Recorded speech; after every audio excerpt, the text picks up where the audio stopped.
Argentina, Death and Disappearance, and an Infinite Library.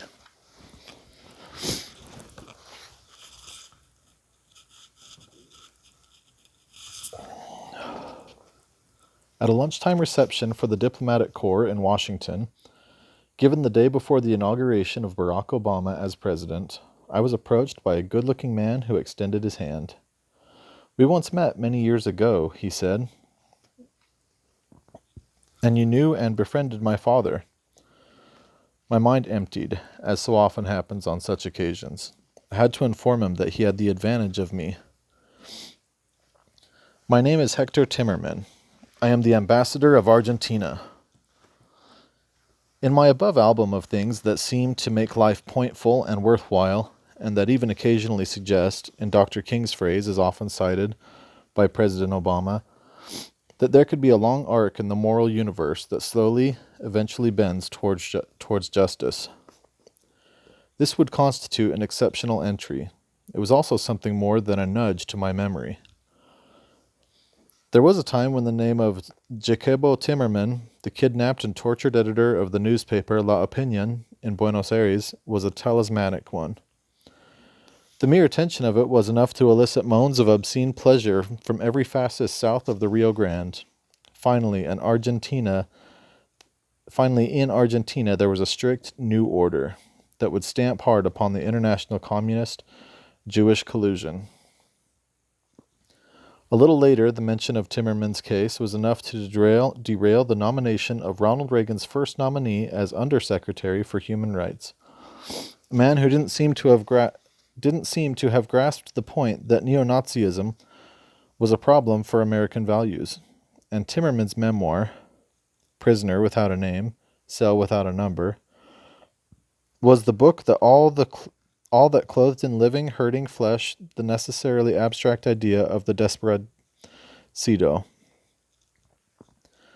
The disappeared one, or, to invest it with the more sinister and grisly past participle in which it came into the world, the one who has been disappeared.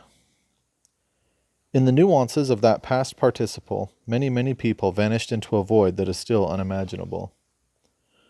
It became one of the key words along with Escuadrón de la Muerte, or Death Squads, of another arc, this time of radical evil, that spanned a whole subcontinent. Do you know why General Jorge Rafael Videla of Argentina was eventually sentenced? Well, do you? Because he sold the children of the tortured rape victims who were held in his private prison. I could italicize every second word in that last sentence without making it any more heart-stopping. And this subhuman character was boasted of as a personal friend and genial host, even after he had been removed from the office he had defiled, by none other than Henry Kissinger. So there was an almost hygienic effect in meeting, in a new Washington, as an envoy of elected government, the son of the brave man who had both survived and exposed the Videla tyranny. I had 4 ambitions when I disembarked in the extravagantly lovely city of Buenos Aires in December of 1977.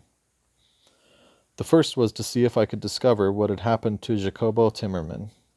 The second was to interview the president, who was then General Videla. The third was to see the Pampas, and the fourth was to meet my literary hero, Jorge Luis Borges. I failed, though not completely, with the first.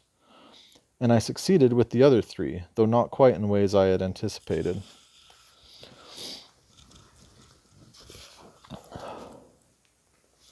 Clichés, as the late William Safire was fond of saying, should be avoided like the plague, yet one stale journalistic standby, the pall of fear hanging over the city, seemed to be warranted.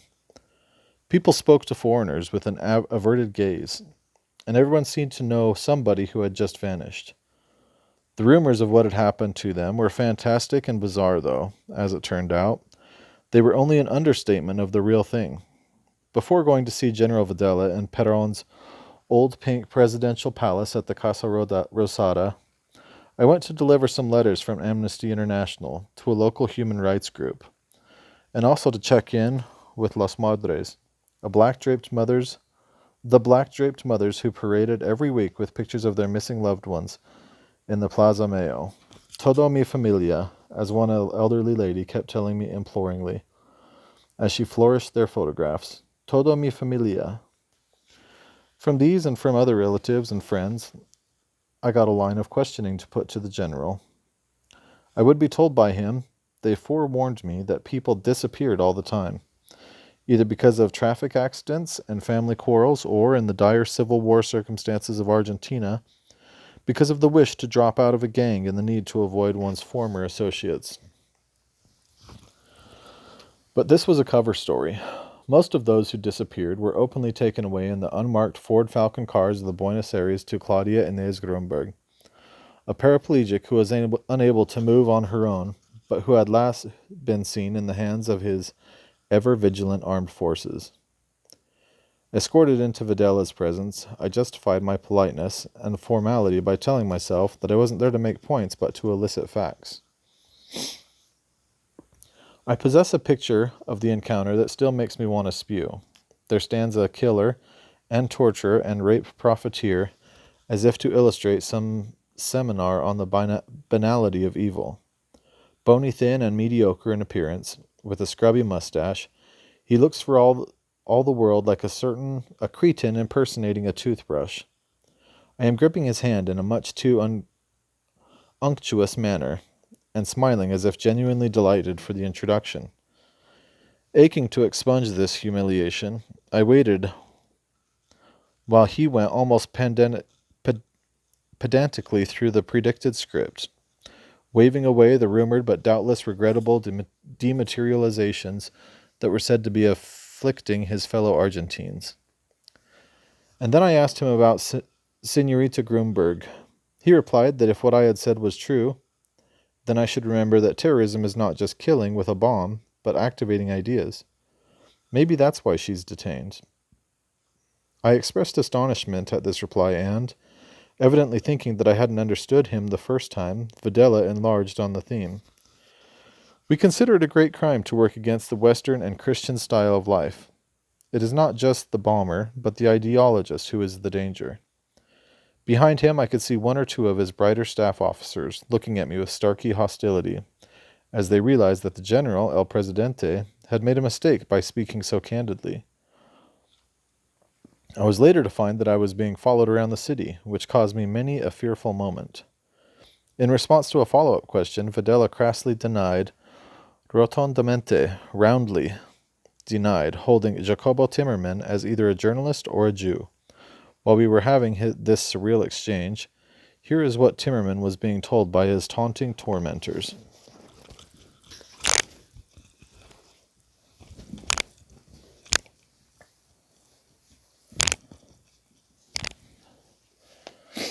Argentina has three main enemies.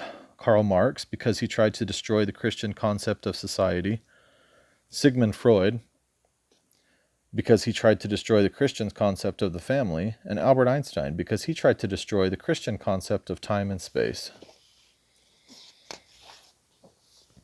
Punctuated by thrusts of the cattle prod, it wasn't difficult to determine the direction that such a clerical fascist interrogation was taking.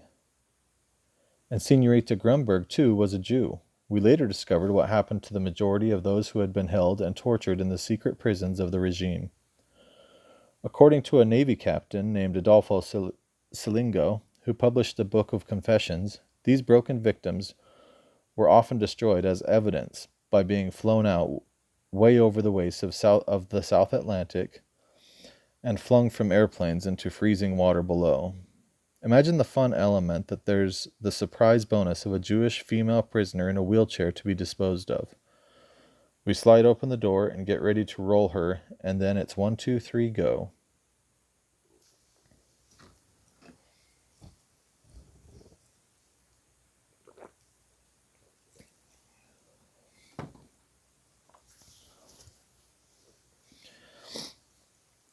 Many governments employ torture, but this was the first time that the element of saturnalia and pornography in the process had been made so clear to me.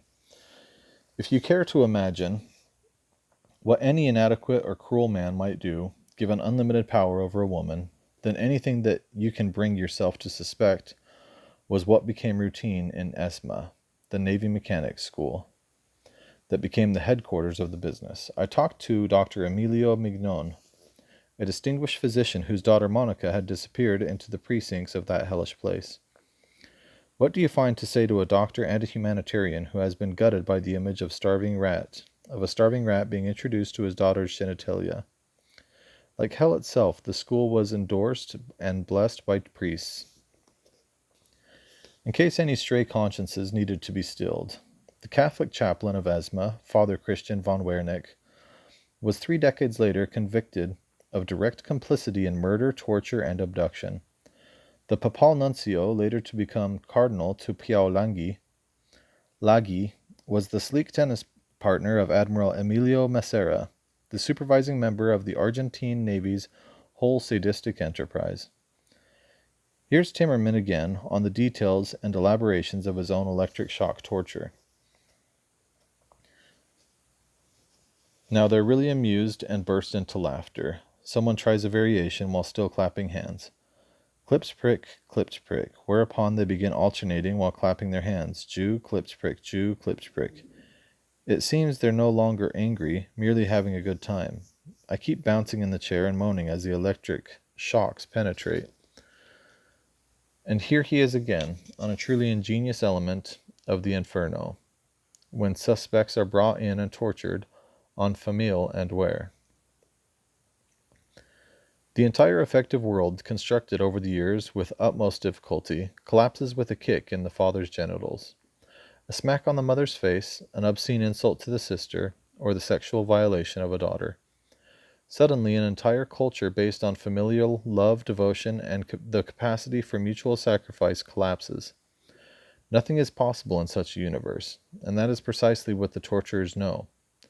From my cell, I'd hear the whispered voices of children trying to learn what was happening to their parents, and I'd witness the efforts of daughters to win over a guard, to arouse a feeling of tenderness in him, to incite the hope of some lovely future relationship between them in order to learn what was happening to her mother, to get an orange sent to her, to get permission for her to go to the bathroom. I borrowed Jacobo's words here because they are crystalline, authentic, and because my own would be no good. Flaubert was right when he had said that our use of language is like a cracked kettle on which we bang our tunes for bears to dance to, while all the time we need to move the very stars to pity. For all its outwardly easy Latin charm, Buenos Aires was making me feel sick and upset. So I did take that trip to the Great Plains where the Guacho epics had been written, and I did manage to eat a couple of the famous asados, the Argentine barbecue fiesta, once summarized by Martin Amis John Self as a sort of triple mixed grill swaddled in steaks, with its lavish propitiation of the sizzling gods of cholesterol. Yet even this was spoiled for me. My hosts did their own slaughtering, and the smell of drying blood from the arbitor became too much for some reason. I actually went off steak for a good few years after this trip. Then from the intrepid Robert Cox of the Buenos Aires Herald, I learned another jaunty fascist colloquialism. Before the South Atlantic dumping method was adopted, the secret cremation of maimed and tortured bodies at the Navy School had been called asado. In my youth, I was quite often accused, and perhaps not unfairly, of being too politicized, and of trying to import politics into all discussions. I would reply that it wasn't my fault if politics kept invading the private sphere, and, in the case of Argentina at any rate, I think I was right. The miasma of the dictatorship pervaded absolutely everything, not excluding the apparatus and the main course. Aperitifs. It even made its sickening way into the bookish, secluded atmosphere of apartment 6B on Cali Maipu 994, just off the Plaza San Martin, where lived Jorge Luis Borges. I was extremely shy of approaching my hero, but he, as I found out, was sorely in need of company. By then, almost completely blind, he was clausturated and even a little confused, and this may help explain the rather shocking attitude that he took to the blunt trauma that was being inflicted in the streets and squares around him. This was my country, and it might be yet, he intoned to me when the topic first came up, as it had to. But something came between it and the sun. This couplet, he claimed, I've never been able to locate it, was from Edmund Blunden, whose gnarled hand had been so excited to shake I had been so excited to shake all those years ago. But it was not the Videla Junta that Borges meant by the allusion. It was the pre-existing rule of Juan Perón, which he felt had depraved and corrupted Argentine society. I didn't disagree with this at all, and Perón had victimized Borges's mother and sister as well as having Borges himself fired from his job at the National Library. But it was none the less sad to hear the old man saying that he heartily preferred the new, uninformed regime as being one of gentlemen as opposed to pimps. This was a touch like listening to Evelyn Waugh at his most liverish and bufferish. It was also partly redeemed by a piece of learned philology or etymology concerning the Buenos Aires dockside slang for pimp. Canfinflero, a canflinfa. Canfinfla, you see, said Borges with perfect composure, is a pussy or more exactly a cunt. So a canfinflero is a trafficker in cunts. In Anglo-Saxon we might say a cunter. Had not the very tango itself been evolved in a brothel in 1880, Borges could talk indefinitely about this sort of thing, perhaps in revenge for having had an over-solicitous mother who had tyrannized him all his life. He wanted me to read aloud to him, and this I gladly did. I mostly remember his request for Kipling's Harp Song of the Dane Women, a poem that employs mainly Anglo-Saxon and Norse words. Borges's own talk was spiced with terms like folk and kin, and which opens so beautifully and hauntingly with the Viking wives as they are keening. What is a woman that you forsake her, and the hearth fire, and the homemaker, to go with that old grey widowmaker? For every author and topic, Borges had a crisp summation. G.K. Chesterton, such a pity that he became a Catholic. Kipling, unappreciated because too many of his peers were socialists. It's a shame that we have to choose between two such second-rate countries as the USSR and the USA. The hours I spent in this anachronistic bibliophile, Anglophile retreat were in surreal contrast to the shrieking horror show that was being enacted in the rest of the city. I never felt this more acutely than when, having maneuvered the old boy down the spiral staircase for a rare out-of-doors lunch the next day, terrified of letting him slip and tumble, I got him back upstairs again. He invited me back for even more readings the following morning, but I had to decline. I pleaded truthfully that I was booked on a plane for Chile. I'm so sorry, said this courteous old genius, but may I then offer you a gift in return for your company? I naturally protested with all the energy of an English middle-class upbringing. Couldn't hear of such a thing. Pleasure and privilege all mine. No question of accepting any present. He stilled my burblings with an upraised finger. You will remember, he said, the lines I will now speak. You will always remember them. And he then recited the following.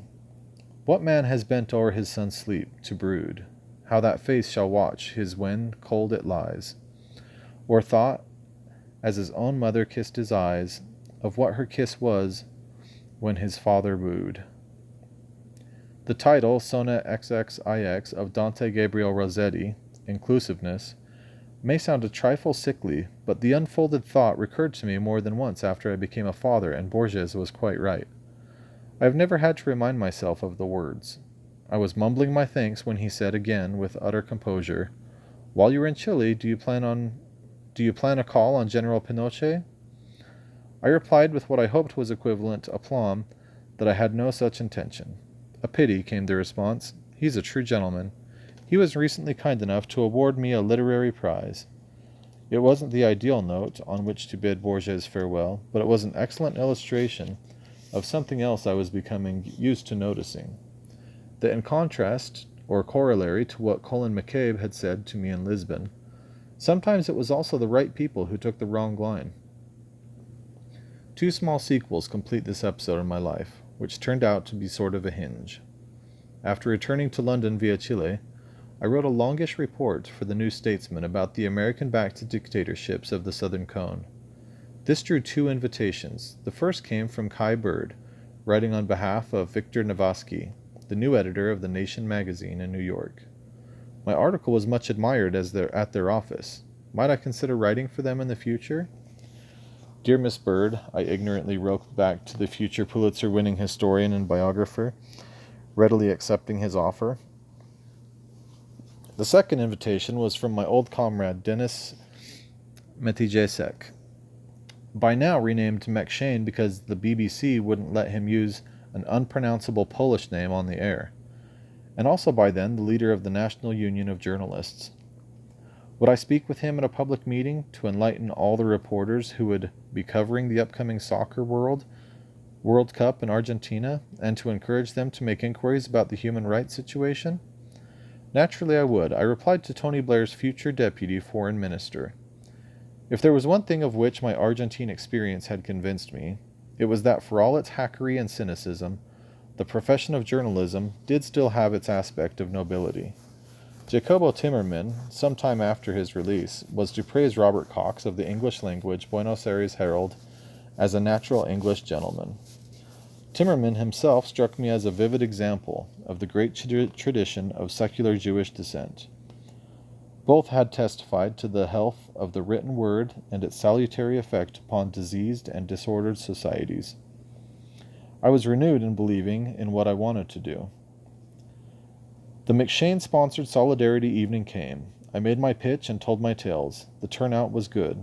The questions were of a fairly high standard, and then got up a man in a 3-piece suit who, in a very plummy accent, identified himself with a double-barreled name. Here it comes, I thought. There's always some bleeding Tory trying to put a veneer on a military rule.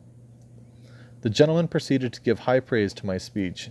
He underlined the fantastic nature of the junta, and went on to call attention to its aggressive design on the Falkland Islands, where lived an ancient community of British farmers and fishermen.